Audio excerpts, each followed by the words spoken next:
लेकिन कहीं अरनेश कुमार जजमेंट को फर्दर रिव्यू करके इसमें कुछ नई डायरेक्शन बनाने की जरूरत है, नई गाइडलाइन बनाने की जरूरत है। इस अरनेश कुमार जजमेंट के कारण पुलिस के आईओ परेशान है, पुलिस के आईओ हताश हैं, वो निराश हैं। कल जिस तरीके से वो जो आईओ था मेरे साथ में, जिस हिसाब से निराशा उसकी झलक रही थी, उससे मुझे लगा कि कहीं ना कहीं पूरा का पूरा पुलिस महकमा इस अरनेश कुमार जजमेंट से परेशान है, जो कहता है कि bail is rule, jail is exception, और सबको बैठे बैठे वहीं पे ही आप जो है उसको जमानत मिलती रहेगी, सरेंडर करेंगे जमानत मिलेगी, सरेंडर करेंगे जमानत मिलेगी। ये एक बड़ी बाधा आ गई है। तीसरा, 1 महीने पुलिस की टीम पूरी लगी रहेगी, दिल्ली से मुरादाबाद आती रही, जाती रही, छापा मारती रही, और चोरों के मन में कोई खौफ ही नहीं हुआ, क्योंकि अरनेश कुमार जजमेंट कहता है जी भैया इनको गिरफ्तार नहीं करना है, इनको जांच में सहयोग करना है।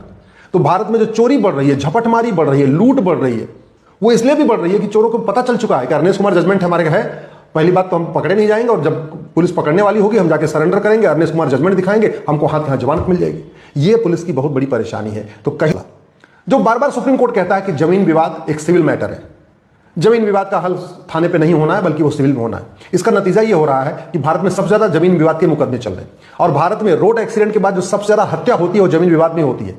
रोड एक्सीडेंट के बाद जो सबसे ज्यादा हाथ पैर टूटते हैं वो जमीन विवाद में ही टूटते हैं। और हमने जब माननीय सुप्रीम कोर्ट ने जमीन विवाद को सिविल मैटर बना दिया, किसी की जगह पे दूसरों की जगह पे कब्जा कर लेना है को सिविल डिस्प्यूट बना दिया, उसको क्रिमिनल डिस्प्यूट नहीं बनाया। सरकार ने भी जमीन विवाद को क्रिमिनल एक्ट नहीं बनाया, जमीन पे कब्जा करने को क्रिमिनल एक्ट नहीं बनाया है। तो नतीजा यह है लोग दूसरों की जमीन पे कब्जा कर लेते हैं, खाली नहीं करते। लोग किराए पे मकान लेते हैं, खाली नहीं करते। तो किराए के मकान के विवाद, जमीन के विवाद इतने बढ़ते चले जा रहे हैं। उसमें सबसे बड़ा जो रोड़ा है वो माननीय सुप्रीम कोर्ट के फैसले हैं, जो कहते हैं जमीन विवाद एक सिविल डिस्प्यूट है, ये क्रिमिनल एक्ट नहीं है।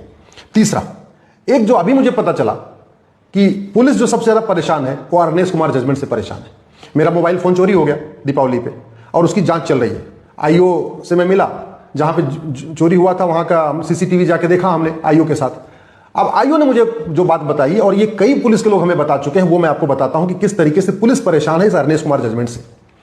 उस आईओ ने बताया कि उसने एक चोरी थी, और उस चोरी को करीब 1 हफ्ते मेहनत करके उस चोरों को ट्रैक किया।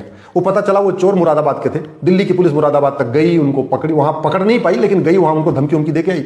2-3 बार गई। एक तो पहली बार में नॉन अवेलेबल वारंट इशू नहीं होता, उसके लिए 3 बार जाओ तो magistrate non available warrant issue करते हैं। तो पुलिस पूरे 1 महीने तक करती रही, जाके नॉन अवेलेबल वारंट इशू हो गया। और जब गए फिर वहां पे चोर नहीं मिले, और बाद में चोरों ने अरनेश कुमार का जजमेंट दिखाया और उनको वहीं कोर्ट से सीधे सीधे सरेंडर करके उनको जमानत मिल गई।